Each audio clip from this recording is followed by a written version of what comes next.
Hello friends, দেখো আমরা এসেছি কৃষ্ণনগরের কাছে হ্যাংলা রেস্টুরেন্টের অ্যাম্বিয়েন্সটা কিন্তু বেশ ভালো ছিল। অ্যাকচুয়ালি আজ আমার একটা এক্সাম ছিল, তো এক্সামটা দেওয়ার পর প্রচণ্ড পরিমাণে খিদে পেয়ে গেছে।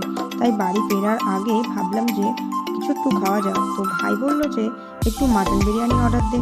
তো আমি একটু চিকেন বিরিয়ানি আর ভাই একটু মাটন বিরিয়ানি অর্ডার দিয়েছি। দিয়ে আমরা জাস্ট একটু ওয়েট করছি। রেস্টুরেন্টের লুকটা দেখো, লুকটা কিন্তু খুব সুন্দর, বেশ একটা পুরোনো দিনের ছোঁয়া আছে। দেখতেই পাচ্ছ এই যে আমি বসে আছি, আর এখানকার সিট টিটগুলো সব কিছু বেশ বাঁশের তৈরি, বাঁশ দিয়ে বেত দিয়ে কাজ করা, বেশ সুন্দর লাগছে দেখতে। মানে একটু বেশ অন্য রকমের ছোঁয়া আছে। ভাই বোর হয়ে যাচ্ছে, বলছে কখন আসবে মাটন বিরিয়ানি, ভাল লাগছে না, কখন থেকে ওয়েট করছি। আর আমি বলছি যে না, একটু বসে বসে কী করবো, একটা ব্লগ বানাবো। এই যে দেখতে পাচ্ছ এই দাদাটা বলছে যে ওদের একটু তাড়াতাড়ি করে দাও। এই হচ্ছে লুক।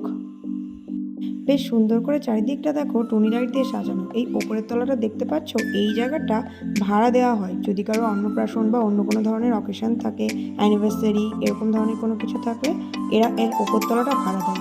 আর এখানকার দেখো অ্যাম্বিয়েন্সটা কিন্তু বেশ সুন্দর লাগছে, তাই না? সত্যি অ্যাম্বিয়েন্সটা সুন্দর হলে মনটা ভালো হয়ে যায়।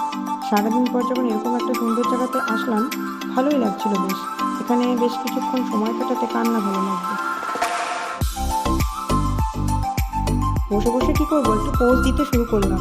দেখো একটু পোজ দিতে লাগলাম, হাওয়া খাচ্ছি আর পোজ দিচ্ছি, আর কি করবো তাছাড়া। আর ওয়েট করছি কখন আসবে খাবার। এত খিদে পেয়ে গেছিলো, খাবার কোনো ক্লিপ তুলিনি। এবার বাড়ি যাবার পালা। এটা হচ্ছে বাড়িতে যাওয়ার জন্য বেরোনোর রাস্তা। ও আমাকে বলছে চল চল তাড়াতাড়ি চল। আমি আবার বেরোনোর কথাও একটু পোজ দিতে লাগলাম। ভাবলাম যে চলেই তো যাবো, এত সুন্দর একটা জায়গা, আর একটু ছবি তুলে নিই। দেখো তো কি সুন্দর না জায়গাটা, তোমরাও এসো। এই জায়গাটা কিন্তু বেশ সুন্দর, কিছুক্ষণ সময় কাটিয়ে গেলে বেশ মনটা ভালো হয়ে যাবে। যদি তোমাদের হঠাৎ করে মন খারাপ হয়, তাহলে এরকম একটা সুন্দর জায়গাতে সময় কাটাতে চলে এসো। এবার বাড়ি ফেরার পালা। এখান থেকে বাড়ি যেতে মোটামুটি 1 ঘন্টা লাগবে, তাই জন্য আর রাত করে লাভ নেই। চলো এবার বাড়ি ফেরা যাক। আজ ভালোই বেশ সময় কাটালাম, পরীক্ষার পর পরীক্ষাটাও বেশ ভালো হয়েছে। চলো, গুড নাইট।